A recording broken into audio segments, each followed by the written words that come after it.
Chapter 26. Time. Huzzah, Devonshire! Cried a tall woman, as she led her horse into the outpost stable. Her dark blonde hair was stuck to her head with sweat, and marks of a helmet were still bright on her face. Lanky hunting dogs frolicked around her, jumping up her sides, getting their muddy paws all over her arming tunic. What brings thou down to stable? She hauled off her horse's saddle and slung it over the fence. Devonshire hopped down from the fence and held a flagon up to the woman. Good meat to you, Edwin. How was the patrol?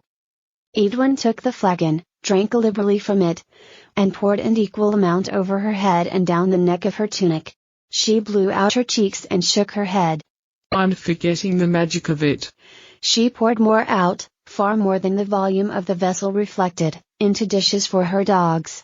It was more the hunt than the patrol, and more the exercise than the hunt. Nothing stalks this weald. As the dogs leapt onto the dishes with ravenous abandon, she sat heavily on a hay bale. I've got some ideas I want to run past you, said Devonshire when her breathing settled. Oh, I? said Edwin.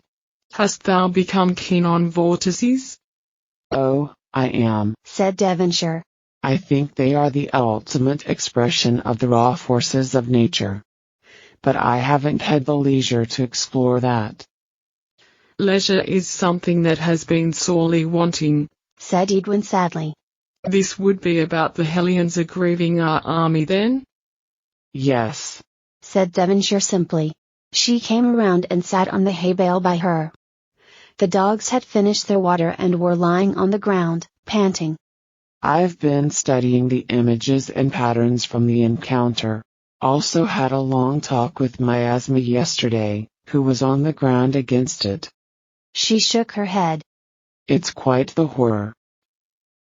1,000 headers and 1,000 hands to wreak its wrath, quoted Edwin from something. Not quite 1,000, said Devonshire. Miasma captured at least 14 distinct patterns. We don't have good numbers, but our best guess makes it a medium-sized demon. May the gods have mercy on our souls, said Edwin somberly. Souls is what I'm getting at, said Devonshire. What grimoires we've been able to lay hold of theorize that most major demons are aggregate creatures possessing many souls. That their power comes from this. Edwin made a distasteful face. But maybe it's not that.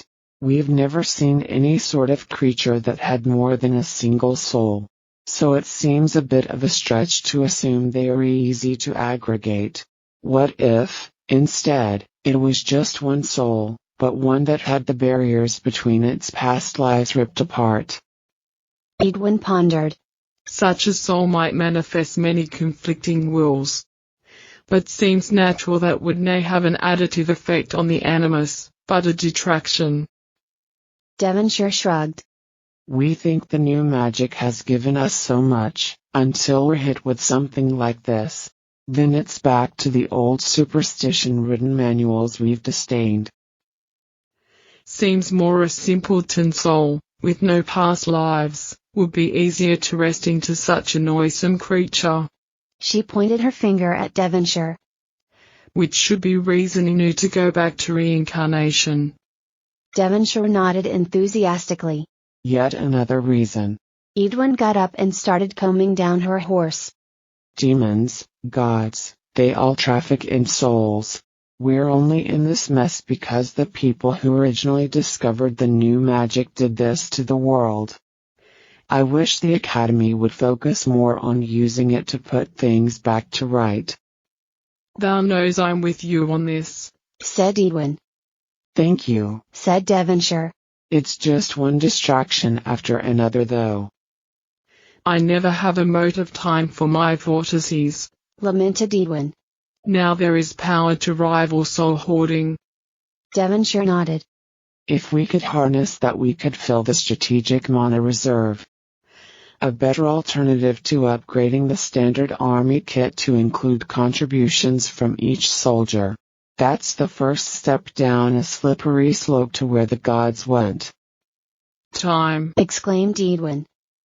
I barely clear my mind writing and it's back to work. Devonshire pursed her lips. Unfortunately, that's why I'm here. Oh, I know, said Edwin, despondently. She motioned to a stable hand to take over. She gave a final pat to her dogs and walked out of the stable with Devonshire. They crossed the town on the main road. Carts converged on the road. Most carried heaps of bark chips collected from the ironwood trees, rich in raw iron drawn up from the ground. Troglodytes pulled them towards the roaring forge with its natural smokestack. Conversation was impossible until they passed. And your son, is he still here? Will I make his meat? asked Edwin.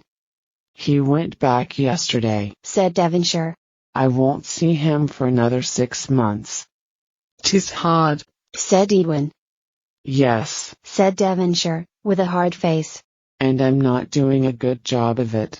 Edwin looked at her quizzically. He's just growing up faster than I can keep pace with. She waved her hands in exasperation. I've lived my whole life amongst humans. You would think I could cope. He's off in exile most of the time. I'm hellishly busy.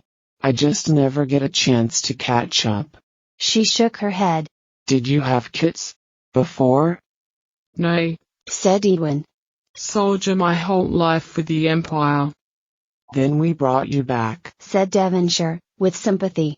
Sorry about that. Edwin shrugged. Leastwise I can continue to study them vortices. Leastwise occasionally. Devonshire smiled grimly. We've got to get through this, so we all have time.